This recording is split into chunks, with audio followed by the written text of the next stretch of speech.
না, আমরা কি ভবিষ্যতে দেশের উন্নয়নে কোনো অবদান রাখতে পারবো না? এনায়েতপুরে বৃত্তি পরীক্ষায় কেজি স্কুল বাদ দেওয়ার প্রতিবাদে মানববন্ধন। সিরাজগঞ্জের চৌহালি উপজেলার এনায়েতপুর কেজির মোড়ে প্রাথমিক বৃত্তি পরীক্ষায় কিন্ডারগার্টেন স্কুলগুলোকে বাদ দেওয়ার প্রতিবাদে মানববন্ধন অনুষ্ঠিত হয়েছে। সোমবার সকালে কিন্ডারগার্টেন ঐক্য পরিষদের উদ্যোগে আয়োজিত এই কর্মসূচিতে সভাপতিত্ব করেন সংগঠনের আহ্বায়ক ও আইসিএল স্কুলের পরিচালক মোহাম্মদ শহীদুল ইসলাম। মানববন্ধনে অংশ নেন উপজেলার বিভিন্ন কিন্ডারগার্টেনের শিক্ষক, শিক্ষার্থী ও অভিভাবকরা। বক্তারা প্রাথমিক শিক্ষা অধিদপ্তরের প্রজ্ঞাপনটি অবিলম্বে প্রত্যাহারের দাবি জানিয়ে বলেন, দীর্ঘদিন ধরে কেজি স্কুলের শিক্ষার্থীরা বৃত্তি পরীক্ষায় অংশ নিচ্ছে। হঠাৎ করে তাদের বাদ দেওয়া বৈষম্যমূলক এবং শিক্ষা ব্যবস্থার জন্য ক্ষতিকর। তারা আরও বলেন, সকল শিক্ষার্থীর জন্য সমান সুযোগ নিশ্চিত না হলে শিক্ষায় অস্থিরতা ও অসন্তোষ তৈরি হবে। বৃত্তি পরীক্ষায় সমাপনী পরীক্ষায় অংশগ্রহণ করার জন্য সুযোগ প্রদানে বাধিত করবে। বৈষম্য চলবে না।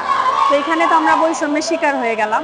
তো আমরা চাই যে আমাদের সন্তানদেরও যেন প্রাথমিক বৃত্তি পরীক্ষায় অংশগ্রহণ করার সুযোগ দান করা হয় এবং তাদের মেধা বিকাশে যেন কোনো রকম বাধা না দাঁড়ায়। মুক্ত বাংলাদেশ গড়ার লক্ষ্যে যে বাংলাদেশ, নতুন বাংলাদেশের আমরা স্বপ্ন দেখলাম, সেই বাংলাদেশে শিক্ষা নিয়ে 2025 সালে কিন্ডারগার্টেন অ্যাসোসিয়েশনের ছাত্রদের বৃত্তি থেকে বঞ্চিত করা হয়েছে। আমরা সরকারের এই প্রজ্ঞাপনকে সংশোধন করে আবার নতুন প্রজ্ঞাপন করার দাবি জানাচ্ছি এবং এই ধরনের কর্মকাণ্ডের প্রতিবাদ জানাচ্ছি। আমরা চাই আমাদের সরকারি স্কুলের ছাত্রদের সাথে আমরা বৃত্তি পরীক্ষা দিতে যাই।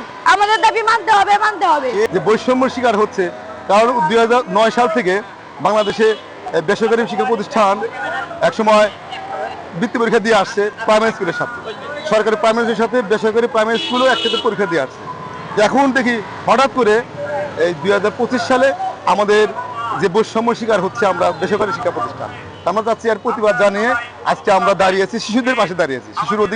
শিশু অধিকারের জন্য আমরা দাঁড়িয়েছি। আমরা চাই যে অনতিবিলম্বে যেটা আমাদের গেজেট হয়েছে, গেজেটটা এটা বন্ধ করে, এটাকে বাতিল করে নতুন করে সমস্ত শিক্ষা প্রতিষ্ঠানকে, বাংলাদেশে যারা শিক্ষা প্রতিষ্ঠান প্রাথমিক লেভেলে আছে সবাইকে এই পরীক্ষা অংশগ্রহণ করার সুযোগ দিক, এই আহ্বান রেখে আমি সরকারের সুবিধায় হোক এইটা আহ্বান রাখতেছি। ধন্যবাদ সবাই।